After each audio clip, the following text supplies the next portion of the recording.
రామయ్య నదిలో రొయ్యలు పట్టి అమ్ముతూ కుటుంబాన్ని పోషిస్తూ ఉంటాడు. దళారి వీరయ్య మోసం వల్ల వారికి తగిన ప్రతిఫలం దక్కడం లేదు. ఒకరోజు సాయంత్రం రామయ్య ఇంటికి రాగానే, లక్ష్మి, చూసావా ఈ రోజు నా చేతులు ఎలా కందిపోయాయో? ఉదయం సూర్యుడు రాకముందే నదికి వెళ్లి వల విసిరి విసిరి నడుం నొప్పి పుడుతోంది. ఎంత కష్టపడి పట్టిన రొయ్యలను ఆ దళారి వీరయ్యకు ఇస్తే వాడు నా చేతిలో పెట్టినవి ఈ కొన్ని రాళ్లు మాత్రమే. ఈ నాణేలు మన పూట గడవడానికి కూడా సరిపోవు. పాతబడిన వలలు ఎక్కడ చిరిగిపోతాయో అని మనని భయంగా ఉంది. కొత్త వల కొందామంటే మన దగ్గర చిల్లిగవ్వలేదు. ఇలాగైతే మనం బ్రతికేది ఎలా? మీరు ప్రతిరోజు ఇలా దిగులు పడుతూనే వస్తున్నారు. ఆ వీరయ్య దళారి మన కష్టాన్ని దోచుకుంటున్నాడు.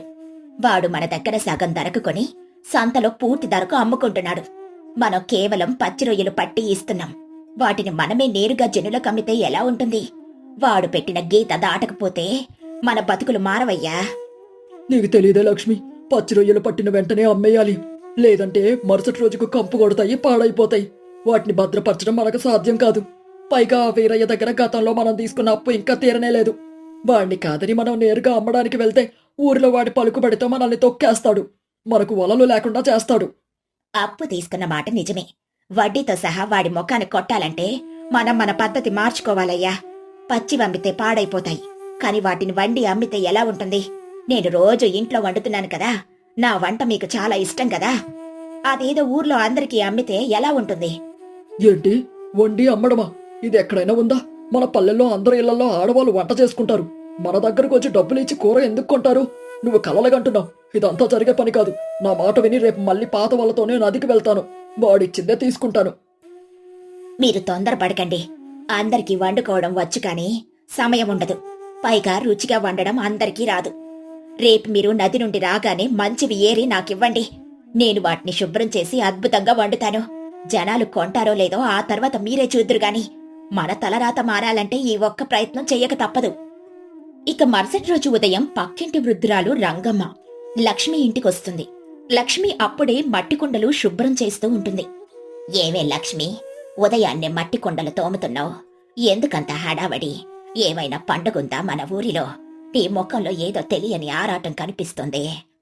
రండి రంగమ్మ బామ్మ, పండుగ కాదు, మా జీవితాల్లో వెలుగు నింపుకోవడానికి ఒక కొత్త దారి వెతుకుతున్నాను. మా వారు రాత్రింబవళ్ళు కష్టపడి నదిలో పట్టిన రొయ్యలను ఆ వీరయ్య అతి తక్కువ ధరకు కొని మమ్మల్ని నిలువున దోచుకుంటున్నాడు. అందుకే ఈరోజు మా వారు తెచ్చిన వాటిని నేనే స్వయంగా మట్టి కుండలో వండి కూడలిలో అమ్మాలని నిర్ణయించుకున్నాను. కాని ఎలా వండితే వాసన గుమగుమలాడుతూ అందర్నీ ఆకర్షిస్తుందోనని ఒక చిన్న భయం, అంతే. భలే దారెంచుకున్నావే తల్లి. ఆడది తలుచుకుంటే అవ్వని పని ఏముంటుంది? నీ ధైర్యం చూస్తుంటే ముచ్చటేస్తుందిలే. అయితే ఒక మాట చెబుతాను విను. సాధారణంగా ఇంట్లో వండేటట్టుగా వండితే జనాలు ఎందుకు ఆకర్షితులవుతారు చెప్పు? దానికొక ప్రత్యేకమైన రుచుండాలి. మన పూర్వీకులు వాడే ఒక సుగంధ ద్రవ్యాల పొడి నా దగ్గరుంది. సుగంధ ద్రవ్యాల పొడుందా బామ్మా? అదేమిటో, ఎలా చెయ్యాలో నాకు వివరంగా చెబుతావా? నీ సాయం నేను ఎప్పటికీ మర్చిపోలేను. ఇందులో మర్చిపోవడానికి ఏముందే తల్లి? నువ్వు పైకొస్తుంటే చూసి సంతోషించేదాన్ని నేను. ధనియాలు, లవంగాలు, దాల్చిన చెక్క, కొద్దిగా మిరియాలు తీసుకో. వాటన్నిటినీ రాతి రోలులో వేసి మెత్తగా దంచు. రొయ్యలను ముందుగా పసుపు, ఉప్పు వేసి స్వచ్ఛమైన నీటిలో 2 సార్లు కడుగు. ఆ తర్వాత పొయ్యి మీద మట్టి కుండ పెట్టి నువ్వుల నూనె వేసి వేడి చెయ్యి. నూనె కాగాక అందులో ఈ రొయ్యలేసి పైనుండి నేను చెప్పిన పొడి చల్లు. ఆ వాసనకు ఊరి చివరున్నవాడు కూడా పరిగెత్తుకుంటూ నీ గుమ్మం ముందుకొస్తాడు. ఇదిగో ఈ 3 సరుకులు తీసుకో. చాలా సంతోషం బామ్మ. నువ్వు చెప్పినట్టుగానే పొయ్యి మీద మట్టి కుండలోనే వండుతాను. రాతి రోలులోనే దంచుతాను. నా వంట పూర్తవగానే మొదటి రుచి నువ్వే చూడాలి. నీ దీవెనలతో నా వ్యాపారం మొదలు పెడతాను. లక్ష్మి స్నేహితురాలు పార్వతి అక్కడికొస్తుంది. ఇద్దరూ కలిసి వంట పూర్తి చేసి ఊరి కూడలిలో ఒక బండి మీద వ్యాపారం మొదలు పెడతారు. లక్ష్మి, ఎంత అద్భుతమైన వాసన వస్తుందే! నువ్వు ఆ మట్టి కుండ మూత తీయగానే ఆ నువ్వుల నూనె, సుగంధ ద్రవ్యాల కలయిక వాసనకు నాకే నోరూరిపోతుంది. ఊరి జనాలు ఖచ్చితంగా ఈ కూర కోసం క్యూ కడతారు చూడు. ఈ బండిని ఆ పెద్ద రావి చెట్టు కింద పెడదామే, కూలీలందరికీ సులువుగా కనిపిస్తుంది. అవును పార్వతి, ఇదంతా ఆ రంగమ్మ బామ్మ ఇచ్చిన సుగంధ ద్రవ్యాల మహిమ. కాని నాకెందుకో గుండె వేగంగా కొట్టుకుంటోంది. ఒకవేళ ఎవరు కొనకపోతే ఈ సరుకంతా వృధా అయిపోతుంది కదా. నా భర్త కష్టం నీళ్ల పాలవుతుంది. మన పెట్టుబడి కూడా రాదేమోనని భయంగా ఉందే పార్వతి. పిచ్చిదానా, భయపడకు. నీ చేతి వంట రుచి నాకు తెలుసు. నీకు తోడుగా నేనున్నాను కదా. ఇదిగో అటు చూడు, పొలం పనులు ముగించుకుని మగవాళ్ళొస్తున్నారు. వాళ్ళను నేను పిలుస్తాను. అయ్యా, అన్నా, ఇట్రండి. మా లక్ష్మి స్వయంగా వండిన రొయ్యల కూర రుచి చూడండి. పల్లెటూరి మట్టి కుండలో వండిన స్వచ్ఛమైన కూర. కొద్దిగా రుచి చూసి వెళ్ళండే. కొంతమంది జనాలు రావడం గమనిస్తారు. అయ్యా, ఒకసారి ఈ ఆకుల రుచి చూడండి. మీకు నచ్చితేనే తీసుకోండి. చాలా శుభ్రంగా మంచి నువ్వుల నూనెతో వండాను. చూసావా లక్ష్మి, అప్పుడే కుండ సగం ఖాళీ అయిపోయింది. ఆ వచ్చిన వాళ్ళు ఎంత తన్మయత్వంతో తింటున్నారో చూడు. ఇంకా కావాలని అడుగుతున్నారు. అవునే పార్వతి, నాకెంతో ఆనందంగా ఉంది. గంట తిరగకుండానే కుండంతా ఖాళీ అయిపోయింది. మన కష్టానికి తగిన ప్రతిఫలం దక్కింది. ఆ దళారీకిస్తే వచ్చేదానికంటే 5 రెట్లు ఎక్కువ డబ్బులు మన చేతికొచ్చింది. రేపటి నుండి వంట కాస్త ఎక్కువగా చేయాలి. దేవుడి దయ వల్ల మనకు కొత్త దారి దొరికింది. లక్ష్మి సంపాదన చూసి పక్కింటి సుబ్బమ్మకు కన్ను కుట్టింది. ఆమె వెంటనే దళారి వీరయ్య దగ్గరకు వెళ్లి చాడీలు చెబుతుంది. వీరయ్యో, నువ్విక్కడ ఇంటి అరుగు మీద దర్జాగా కాలు మీద కాలేసుకుని కూర్చున్నావు గాని అక్కడ ఊరి కూడలిలో ఏం జరుగుతుందో నీకు తెలిసినా? ఆ రామయ్య భార్య లక్ష్మి నీకు పంగనామాలు పెడుతోంది. నీ వ్యాపారానికి గండి కొడుతోంది.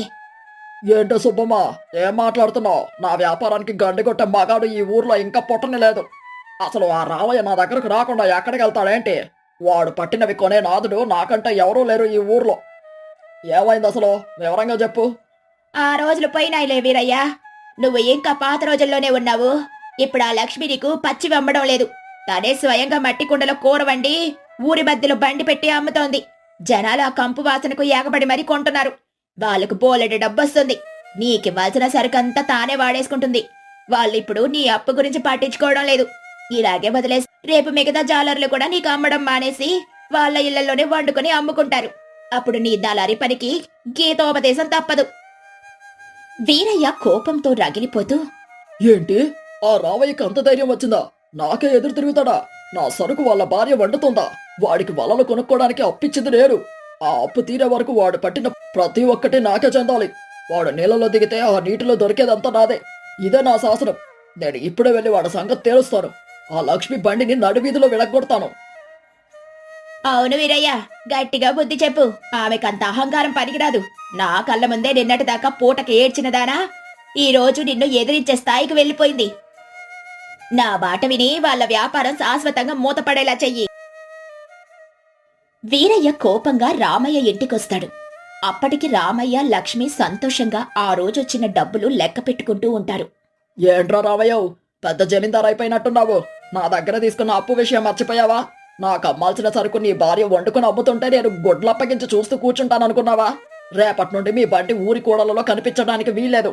పట్టినవి పట్టినట్టు నా దగ్గరికి రావాలి. లేదంటే మీ పడవ వలలో లాక్కుంటాను, జాగ్రత్త. రామయ్య భయంతో వణుకుతూ, అయ్యో వీరయ్య, నీ అప్పు నేను కాదనలేదు. కానీ నువ్విచ్చే కాసులతో మా కడుపు నిండడం లేదు. నా భార్య కష్టపడి వండి అమ్ముతుంది. అందులో వచ్చిన లాభంతో నీ అప్పు త్వరగా తీర్చేస్తాను కదా. దయచేసి మా వ్యాపారాన్ని అడ్డుకోవద్దు. మా బతుకు పాడు చేయొద్దు. కుదరదు. అప్పు తీర్చడం తర్వాత. ఇది నా ఆజ్ఞ. నా మాట కాదంటే ఈ ఊర్లో మీకు బ్రతికెళ్లారు. వీరయ్య బెదిరించి వెళ్ళిపోతాడు. రామయ్య భయపడుతూ లక్ష్మితో మాట్లాడుతాడు. చూసావా లక్ష్మి, నేను ముందే చెప్పాను. ఈ దళారుడితో మనకు గొడవలొద్దు. వాడు మన పడవ లాక్కుంటే మనం అడుక్కోవాల్సిందే. రేపటి నుండి బండి పెట్టొద్దు. దేవుడు మనకు రాసి పెట్టింది ఇంతే. మీరు పిరికి వాళ్ళలా మాట్లాడకండి. మనం దొంగతనం చేయడం లేదు.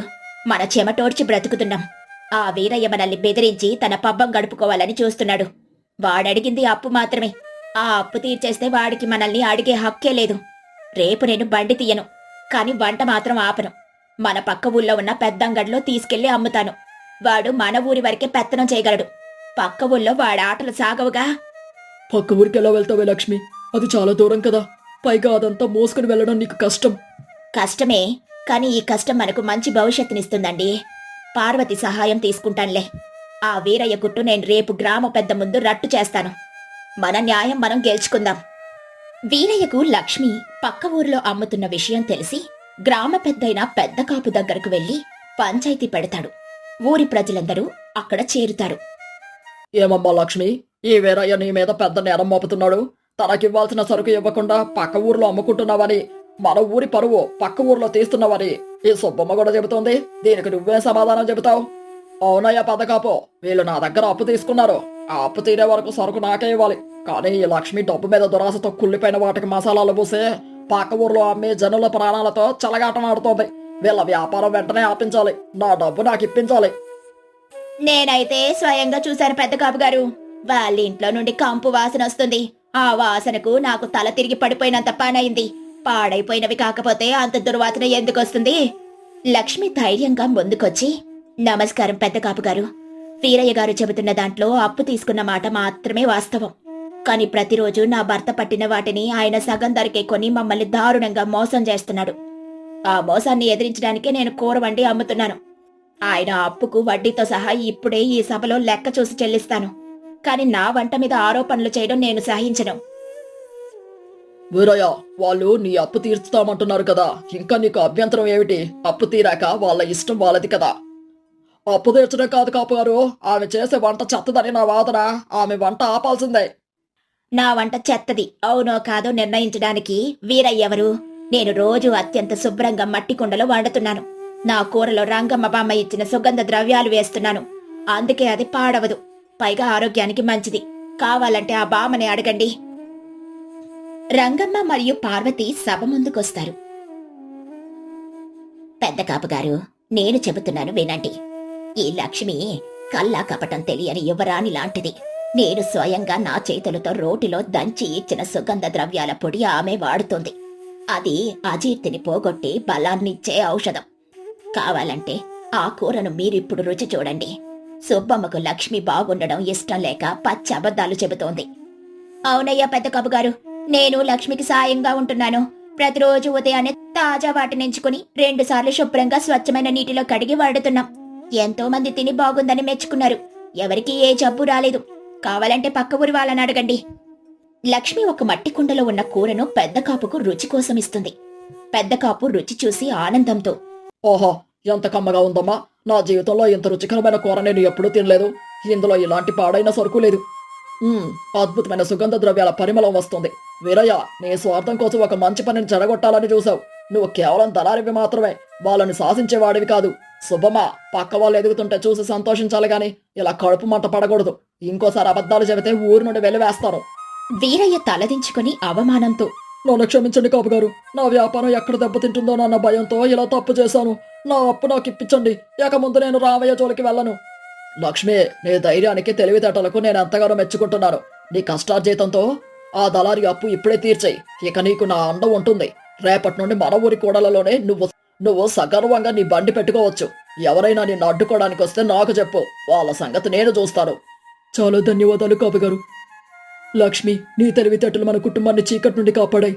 ఇకపై నీ వ్యాపారానికి నేను పూర్తిగా సాయం చేస్తాను. ఈ రోజు నుండి మన కష్టాలు తీరిపోయాయి. కృతజ్ఞతలు కాపుగారు. రంగమ్మ బామ్మ, పార్వతి, మీ ఇద్దరు సాయము నమ్మకము లేకపోతే నేనిదంతా సాధించలేకపోయేదాన్ని. కష్టం మనదైనప్పుడు ఆ కష్టానికి వచ్చే ప్రతిఫలం కూడా మనదే కావాలి. ఎవరికి భయపడకుండా కష్టపడితే న్యాయం తప్పక గెలుస్తుందని ఈ రోజు నాకు తెలిసొచ్చింది. అలా ఊరి వాళ్ళందరూ లక్ష్మిని చప్పట్లతో మెచ్చుకుంటారు. ఆనాటి నుండి లక్ష్మి వ్యాపారం చుట్టుపక్కల ఊర్లకు కూడా విస్తరించి ఆ ఊరికే ఒక గుర్తింపు తెచ్చింది. ఆమె కుటుంబం సిరి సంపదలతో ఆనందంగా జీవిస్తుంది. రామాపురం అనే ఒక పల్లెటూరు. ఆ ఊరిలో సూరయ్య అనే మోతుపరి రైతున్నాడు. అతనికి వ్యవసాయం అంటే ఎంత ప్రాణమో భోజనమన్నా అంతే ప్రాణం. సూరయ్యకు 2 భార్యలు. పెద్ద భార్య పేరు పార్వతమ్మ, చిన్న భార్య పేరు లక్ష్మమ్మ. ఈ ఇద్దరికి ఏమాత్రం పడదు. ప్రతి చిన్నదానికి ఒకరి మీద ఒకరు పంతాలకు పట్టింపులకు పోతుంటారు. సూరయ్య ఎవరిని ఒక్క మాట పొగిడినా రెండో భార్య అలిగి కూర్చుంటుంది. ఇద్దరిని సంతోషపెట్టాలని సూరయ్య పడే పాట్లు అన్నీ ఇన్ని కావు. ఒకరోజు ఉదయం మంచం మీద నుండి ఆవిలిస్తూ లేచి, పార్వతి, ఓ పార్వతి, లక్ష్మి, తెల్లారిపోయింది. కోడి కోసి గంట అయింది. నేను పొలానికి పోవాలి. నిన్న రాత్రి పని ఎక్కువగా చేయడం వల్ల ఆకలి దహించుకుపోతుంది. పొయ్యి మీద ఏమైనా పెట్టారా లేదా? పార్వతమ్మ వంటగదిలో నుండి అరుస్తూ, వస్తున్నానండి. నిన్న సాయంత్రమే మినపప్పు నానబెట్టాను. వేకువజాముని నిద్రలేచి రుబ్బురోడు దగ్గర కూర్చొని నడుము నొప్పొచ్చేలా 1 గంట సేపు రుబ్బాను.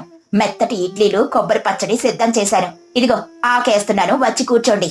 లక్ష్మమ్మ మధ్యలో దూరి చేతిలో ఇత్తడి గిన్నెతో వస్తూ, ఓహో, 1 గంట సేపు రుబ్బితే గాని నీ పిండి మెదగలేదా అక్క?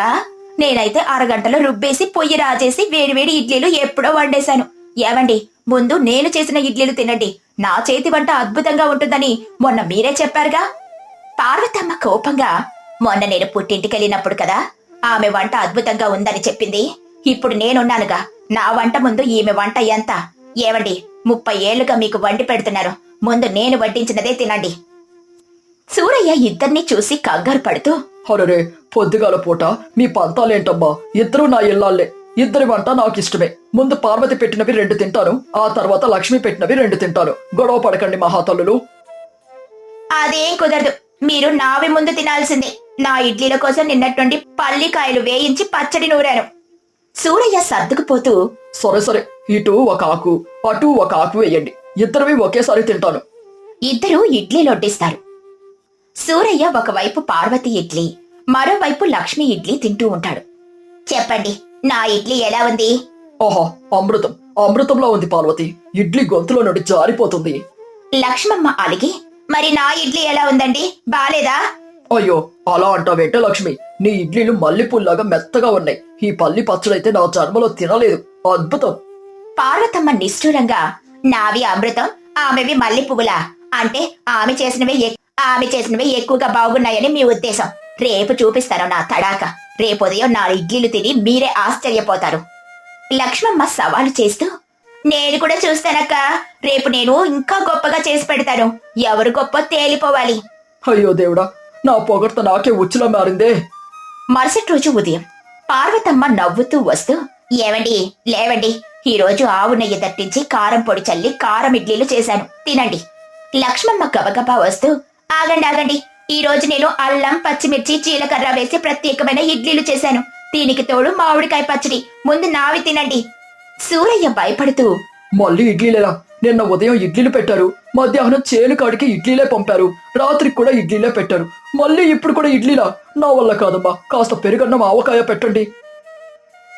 అదేం కుదరదండి. నిన్న ఆవి చేసిన ఇడ్లీలు 4 మెతుకులు ఎక్కువ తిన్నారు, నావి తక్కువ తిన్నారు. అంటే నా వంట మీకు నచ్చలేదనే కదా.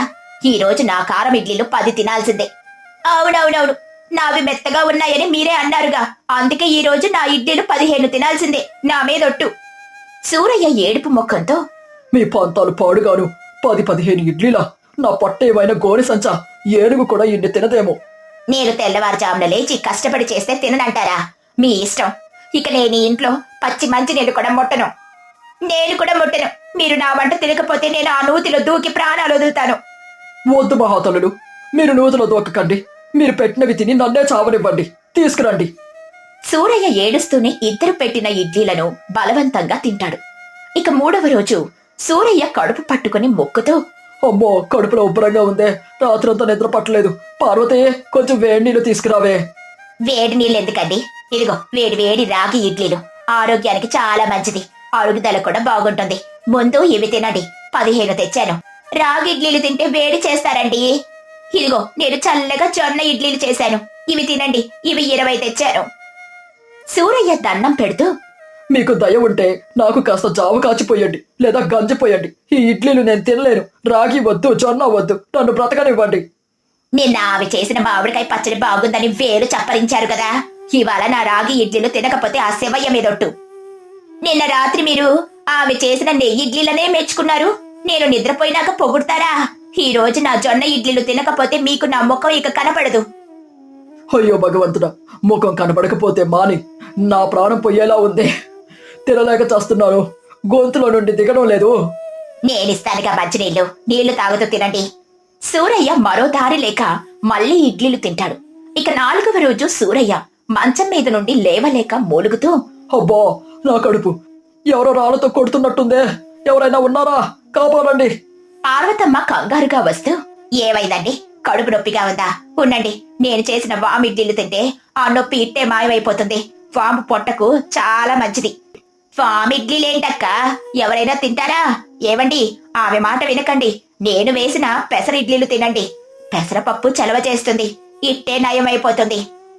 సూరయ్య కోపంతో అరుస్తూ, ఇంకొకసారి ఇడ్లీ అనే మాట మీ ఇద్దరి నోట వచ్చిందో మీ ఊరికి పంపించేస్తాను.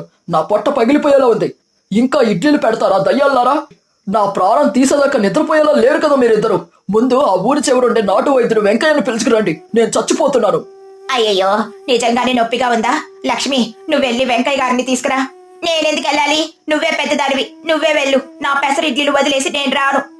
సూరయ్య తల పట్టుకుని, ఇద్దరూ వెళ్ళండి, నన్ను ముందు బతికించండి మహాతల్లులు. ఊరి నాటు వైద్యుడు వెంకయ్య ఇంట్లోకొస్తాడు. ఆయన వయసు 60 ఏళ్లు. చేతిలో ఒక కర్ర, భుజాన ఒక సంచి ఉన్నాయి.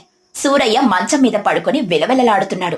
వైద్యుడు వెంకయ్య సూరయ్య దగ్గరకొచ్చి, ఏవయ్యా సూరయ్య, నిన్న మొన్నటి దాకా చేరు కడ ఎద్దులా తిరిగావు, ఇప్పుడేమైంది ఇలా మంచం పట్టావు? ఏమోనయ్యా వెంకయ్య గారు, కడుపులో ఎవరో మంట పెడుతున్నట్టుంది, శ్వాస పీల్చుకోవడం కూడా కష్టంగానే ఉంది, నన్ను మీరే కాపాడ. వెంకయ్య సూరయ్య చెయ్యి పట్టుకొని నాడి చూస్తూ, హోరే, నాడి చాలా వేగంగా కొట్టుకుంటుందే, నీ కడుపు కూడా ఉబ్బరంగా ఏనుగు కడుపులో ఉందే, ఏంటిది గట్టిగా రాతి బండలా తగులుతుంది, అసలు ఏం తిన్నావు నువ్వు? ఇడ్లీలు బాబు, ఇడ్లీలు. ఇడ్లీలు తింటే కడుపు ఇలా ఎందుకు అవుతుంది? రోజుకి ఎన్ని తిన్నావేమిటి? రోజుకు ఉదయం ఒక 30, మధ్యాహ్నం ఒక 30, రాత్రికి ఒక 40, అలా వారం రోజులుగా తింటూనే ఉన్నాను బాబు. వైద్యుడు వెంకయ్య ఆశ్చర్యంతో కళ్ళు పెద్దవి చేసి, ఏంటి వారం రోజులుగా రోజుకు 100 ఇడ్లీలు తింటున్నావా? నీకేమైనా మతిపోయిందా సూరయ్య? ఏ రాకాసి గాడిదైనా ఇన్ని ఇడ్లీలు తింటుందా? ఆ పొట్టలో పేగులేమైపోవాలి, పిండంతా గడ్డ కట్టి పొట్ట నిండా రాళ్ళలా తయారైంది. నేను ఇష్టపడి తినలేదయ్యా, నా కర్మ కొద్దీ 2 భార్యలు ఉన్నారు కదా, పెద్దది 10 పెడితే చిన్నది 15 పెడుతుంది, ఎవరు ఎక్కువ పెడితే వాళ్ళ మీద ఎక్కువ ప్రేమ ఉన్నట్టు లెక్కట. ఇద్దరిని సంతోష పెట్టబోయి నా ప్రాణం మీదకు తెచ్చుకున్నారు. ఏంటమ్మా ఇది, భర్త అంటే ఏమైనా రోల్ అనుకున్నారా? ఎంత పడితే అంత పిండి అందులో వేయడానికి. మీ పంతాలకు పట్టింపులకు ఒక మనిషి ప్రాణం తీస్తారా? పార్వతమ్మ భయపడుతూ, అయ్యో, మా పంతం మీదే కాని ఆయనకు ఇంత కష్టం వస్తుందని అనుకోలేదండి. మా వంట గొప్ప అంటే మా వంట గొప్ప అని పోటీ పడ్డాము. అవునండి వెంకయ్య గారు, ఆయన ఏది తింటే అది బాగుందని మెచ్చుకునేవారు. అది నిజం అనుకుని ఆయనకు మా ఇడ్లీలు అంటేనే ఇష్టం అనుకుని దెబ్బలాడుకున్నాం. మమ్మల్ని క్షమించండి, ఆయనకు నయం చెయ్యండి చాలు. క్షమాపణలు నాకు కాదు, ఆ దేవుడికి చెప్పుకోండి. ఇంకొక 2 రోజులు ఇలాగే తినుంటే సూరయ్యను ఆ శ్మశానంలోనే చూడాల్సి వచ్చేది. కడుపులో ఉన్న పిండి గడ్డలన్నీ కరిగిపోవాలంటే నేను మందులు ఇస్తాను, కానీ ఒక కఠినమైన నియమం పాటించాలి. ఏ నియమమైనా పాటిస్తాను వెంకయ్య గారు. ముందు ఈ కడుపు నొప్పి తగ్గించండి. ఆ ఇడ్లీల పేరు వింటేనే నాకు వాంతి వచ్చేలా ఉంది. వారం రోజుల పాటు నీకు ఎలాంటి కఠినమైన ఆహారం పెట్టకూడదు, కనీసం మెత్తట అన్నం కూడా పెట్టకూడదు. ఈ వారం రోజులు కేవలం గంజి నీళ్ళు మాత్రమే తాగాలి. ఉదయం గంజి, మధ్యాహ్నం గంజి, రాత్రి గంజి, అంతే. మధ్యలో ఏమైనా ఆకలిస్తే నాటు ఆవు మజ్జిగ మాత్రమే ఇవ్వండి.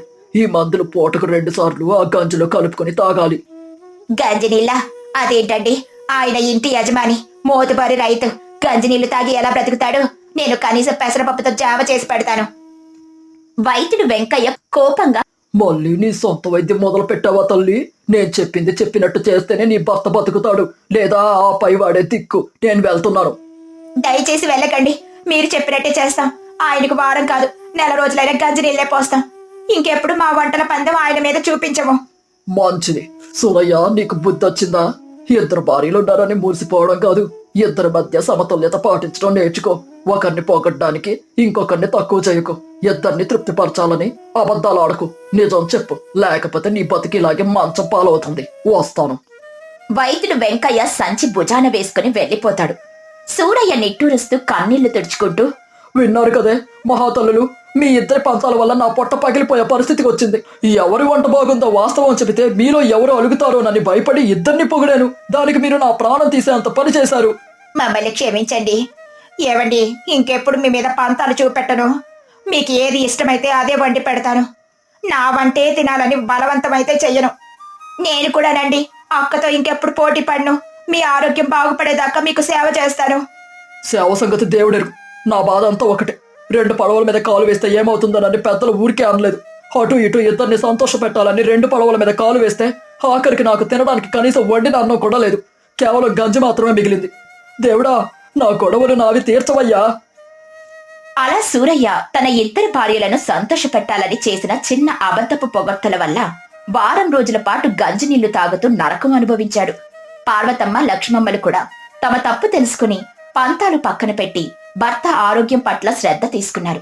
ఈ సంఘటనతో ఆ ఊరి వాళ్ళందరికీ ఒక సామెత బాగా అర్థమైంది.